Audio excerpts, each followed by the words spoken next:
A day away from Chartwell is a day wasted. I'm sure plenty of you know who Winston Churchill is, and I'm sure you're aware of his grand country house called Chartwell, situated just outside Westerham on the Greater London boundary.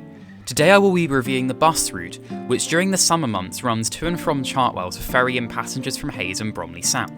In this video, I'll be explaining the history of Chartwell, the history of the 246, and explain the histories of the areas the 246 passes through, and show you how picturesque the outer London settlements the 246 passes through actually are. If you enjoy this type of content, please like, subscribe and share this video. And now, come with me as I walk the 246.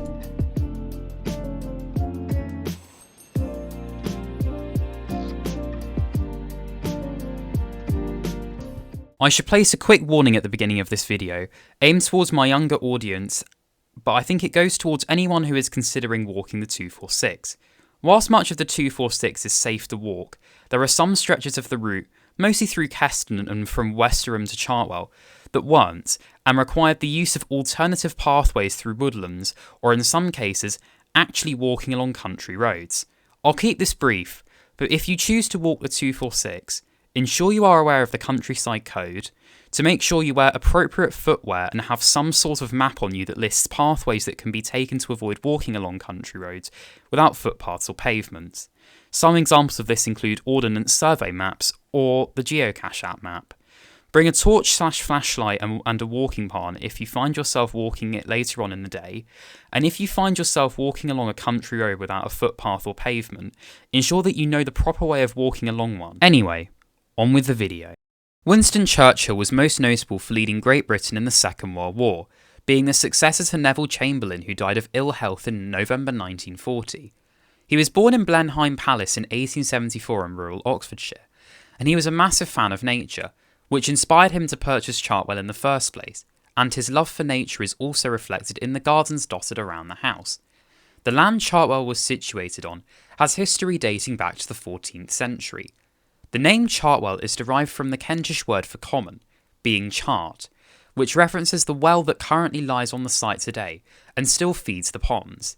It is estimated that Chartwell was constructed between 1515 and 1546 during the Tudor period, and is thought that Henry VIII stayed there before he was about to marry his second wife Anne Boleyn.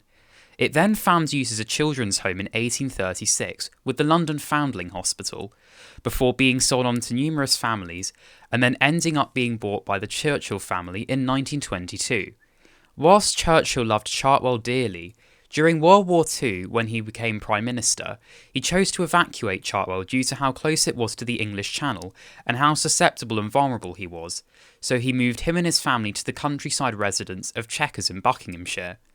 Due to Winston Churchill's unpredictable financial situation, his house was flogged off to the National Trust in 1946, with funds raised by a number of his friends, including Lord Camrose, on the condition that Churchill could retain his tenancy there for as long as he lived.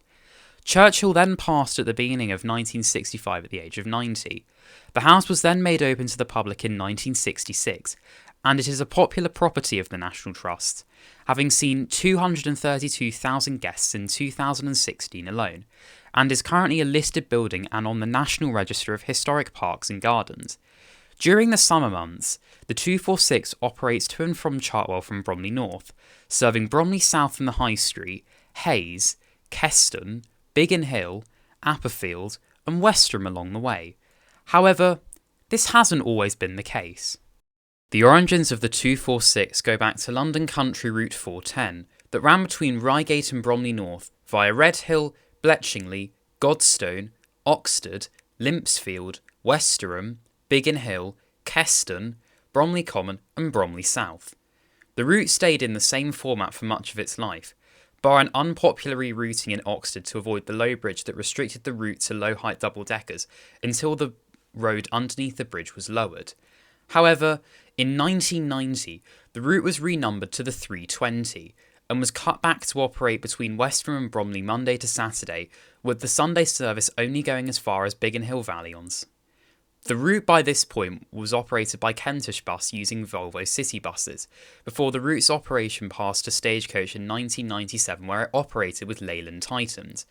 However, The service was permanently withdrawn between Biggin Hill Valley and Westerham, and was instead replaced by a new route numbered the 246 in September of 1998, operating this time with single-deckers by Metrobus. And the route continued even further during the daytime on Monday to Saturday to Edenbridge Post Office via Chartwell and Four Elms. A Sunday service was then introduced on the 246 in May of 1999 to operate down to Tunbridge Wells through Penshurst and Southborough, although the extension was short-lived, as at the end of September 1999, the Sunday service was withdrawn on the service altogether. In April of 2000, the route was extended to the Stone Quarry Estate in East Grinstead on Monday to Saturdays, with a summer service introduced on Sundays but only running between Bromley North and Chartwell, but with the summer Sunday element withdrawn again in November of 2001. The route was finally taken over by TfL in May of 2002, where the East Grinstead to Westerham portion of the service was withdrawn, and instead operated by the new Kent Route 236, and by this point the Chartwell Summer Sunday extension had once again been reintroduced. From this point, the route has seen very little in the way of changes to the route, other than a reroute in the summer of 2003 via Haysford Park and Hayes, along the 352 line of route. The route nowadays is operated by Stagecoach London on a half-hourly frequency with 4, admittedly quite loud, Enviro 200s out of their Bromley depot. The route operates on a half-hourly headway throughout much of the day on Monday to Saturdays. However, I think they could make the evening service slightly more frequent, as once it's 6:30, the route's frequency drops to hourly. However, the entire Sunday service is hourly.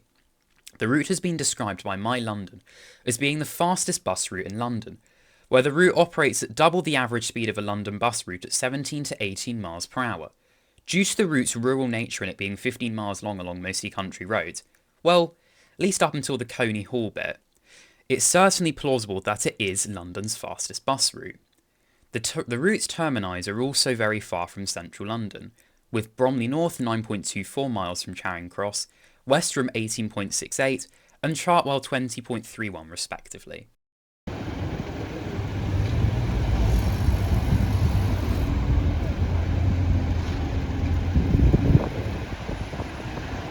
First area we passed through on the 246 was Bromley.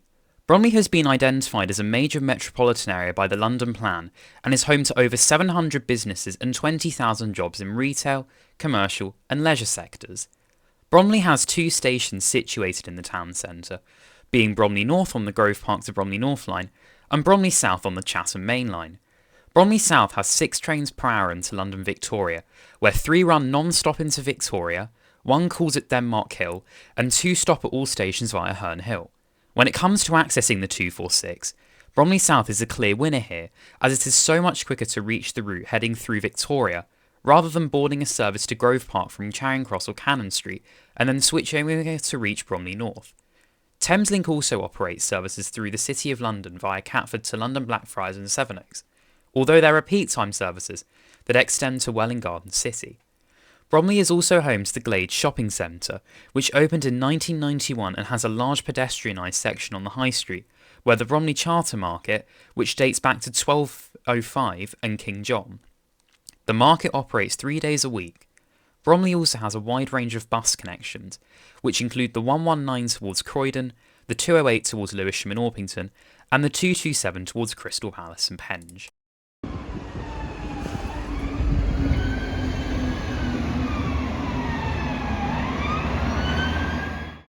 The second area we passed through on the 246 was Hayes. Along the station approach, the High Street has a variety of local shops, including a Costa, a Boots and a Sainsbury's local, but also a variety of local businesses. Hayes Station sees an every 15-minute southeastern service towards Lewisham, Catford, the City and the West End. The village's roots go back to the 12th century, where it was named Hose, the Anglo-Saxon name which references a settlement in open lands which is overgrown with shrubs and rough bushes. Whilst there was a parish church located in Hayes that dated back 800 years, much of the activity the area sees today is due to the establishment of the Mid-Kent Line station in Hayes. The station saw a rebuild in 1935 to cope with the extra demand, and around a similar time, the high street within the area was also established.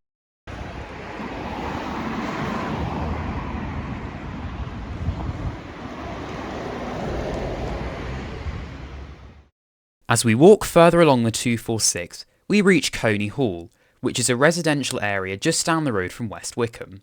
Coney Hall has a few shops along Glebe Way, however not quite as many as Hayes, which is just a little walk up the road.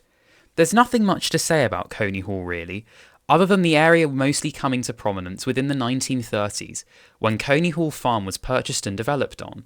In fact, the area was left unserved by London Transport when tenants first started living there, so a private coach service was established to connect passengers with Hayes Station. From the 246, you can see West Wickham Common as you approach the steep hill on the Croydon Road. West Wickham Common makes for an excellent place to go on a walk, although admittedly when I trekked through it, it was extremely muddy. The common is home to many ancient oak trees which are very important for birds, fungi and bats. A walk further down the Croydon Road takes you to Hayes Common, a woodland with bridleways and footpaths cutting through it. Hayes Common is one of the largest commons in London, with 91.1 hectares of protected common.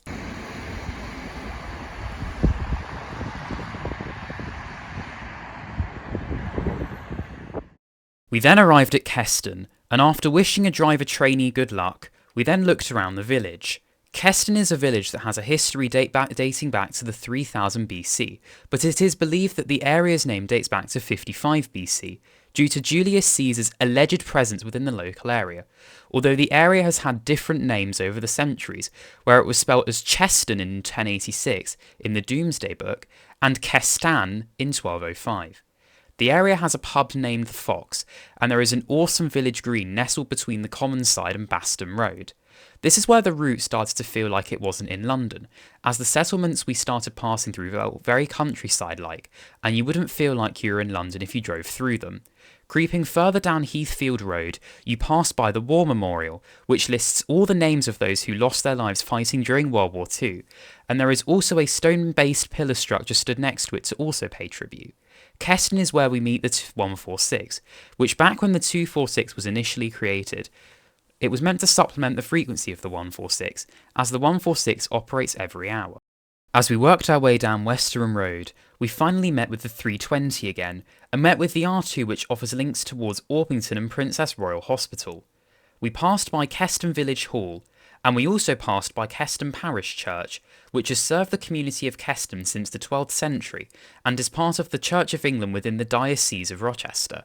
There was also a crematorium situated next to it.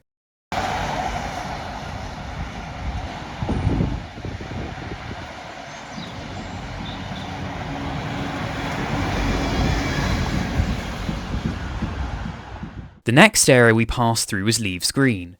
The origin of the name Leaves Green dates back to the 15th century, where it was based off the name Leaves Green, referencing the family who used to own land nearby. Compared to Keston, which is just up the road, there's not a huge amount to see here. However, just off the main road, there is the Crown Inn pub, for any walkers within the area who might like a pint. However, one of my favourite things about the local area isn't the pub, but instead is Leaves Green Common, where the area has been purposefully set aside for wildlife, where localised flora is left to mature, creating a corridor of green space sites, which enables insects and other species to thrive. Honestly, one of the standout benefits of the 246 is how much nature and wildlife you get to witness from looking out the window. Seeing how in touch the areas the route passes through are with wildlife is clearly one of the route's selling points, and makes it very enjoyable to ride.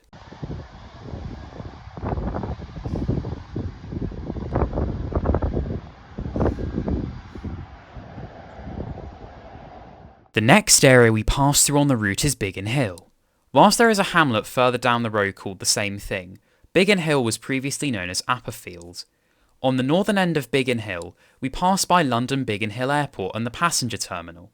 The airport was once an RAF station named RAF Biggin Hill, best known for its role during the Battle of Britain in the Second World War, where it served as one of the main fighter bases protecting London and South East England from attack by German Luftwaffe bombers. Over the course of the war, the fighters based at Biggin Hill claimed 1,400 enemy aircrafts. However, this was at the cost of 453 Biggin Hill-based aircrew. The airport was eventually bought by the London Borough of Bromley in 1974, and currently the airport nowadays handles a mixture of private jets and large business jets. Looking over the hills in the distance is also very enjoyable. There is also the Biggin Hill Memorial Museum just up the road, which was opened in January of 2019 to remember those who served in World War II from Biggin Hill, and £5.3 million were raised to make the project possible by the National Lottery Heritage Fund, the Ministry of Defence and Bromley Council. Walking into Biggin Hill, we passed by the Black Horse pub, which is just down the road from the only secondary school in the area, which is named after the biologist Charles Darwin. Biggin Hill is also home to a variety of shops, which include a Waitrose, a Costa and a Tesco, but also a variety of local businesses. Biggin Hill is one of the highest points in London that is above sea level, being 210 metres above it, and routes such as the 320, 464 and R2 dip deep into the valley down Sunningvale Road and Kings Road. On the southern end of Biggin Hill, you pass through Apperfield, a small hamlet where the 246 meets another rural route, more namely the R8, and the name Apperfeld originates from the Old English words Appledore and Feld, which was once merged into the original name of the hamlet, being Appledrefeld, meaning where the apple trees grow. All in all, this was an excellent area to visit, and I would highly recommend you visit it too.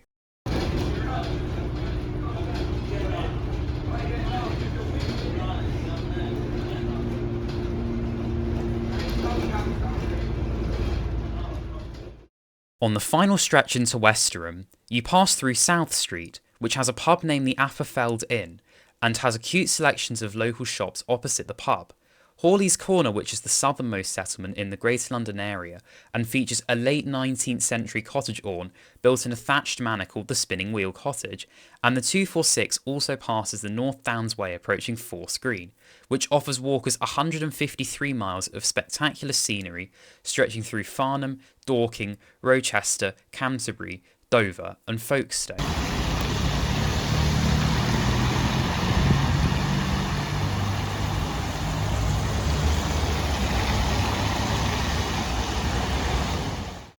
On the northern end of Westerham, we pass over the M25 at Westerham Heights, which is also the highest point in Greater London at 245 metres above sea level.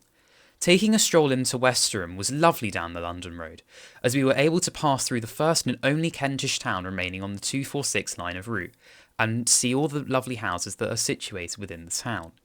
Westerham has history dating back to 2000 BC, where a Celtic fortification was located. However, it wasn't properly established until 200 BC, when the Canty tribe built an earthwork fortification 11-acre settlement on what is now part of the Squerries estate.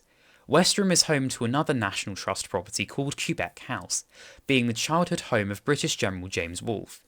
Westerham, like with many of the other places we visited so far, was honestly gorgeous, particularly as it was getting dark with the Christmas lights still hung up in the town centre. There was also a lovely selection of local shops, like with many of the other places we visited.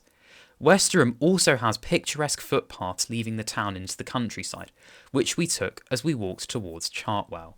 On the walk to Chartwell, we passed by Hosey Common, along the road that the 246 runs on non-stop to reach Chartwell.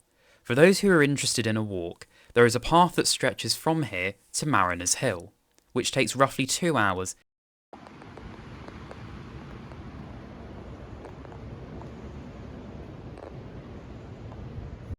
Now, how do I think the 246 could be improved? Well, some might argue having a year-round weekend extension to Chartwell wouldn't be a bad idea, especially when you consider that the only bus service Chartwell ever saw in recent years was the incredibly infrequent Go Coach operated 404 until it was withdrawn in 2019, and so outside of summer Sundays there is no public transport to and from Chartwell. In fact, it made for a pretty risky walk from Westerham to reach Chartwell, so goodness knows what people do if they don't have a car. However, if you take a look at Westerham itself, you'll see there are numerous bus services operating towards Oxted, being the 236, the 594 and 595. I think an extension to Oxted would be a logical step when it comes to tampering with the 246, since it ran there anyway on the London Country 410, as Oxted to Westerham could do with a more frequent service. However, how would the arrangements in the summer work when it comes to accessing Chartwell? This might make the route a little more complex to operate, as unless you were to drop the service to hourly and have an every other bus service to each destination, you would have to sacrifice one of the legs. With the 594 and 595, especially between Westerham and Oxted, they serve plenty of small villages along the way, so it begs the question about if the 246 would head straight to Oxted, or whether it would wiggle its way around the small villages, and could that restrict the route's vehicle length? That could be a negative potentially. A connection to Oxted would be a massive plus though when it comes to Westerham, because it is so much closer than the alternative stations on the 246, being Bromley South and Hayes. However, this idea is mostly fantasy, as it's not really TfL's job to be linking up out of London settlements with one another. Honestly, I'm not too sure. What do you all think of the bus route to Churchill's? Leave a comment down below telling me what you think, and I hope you really enjoyed this video. If you did, make sure to like, subscribe and share this video, as it massively helps me out when you do. Anyway, see you in the next video. Take care, folks.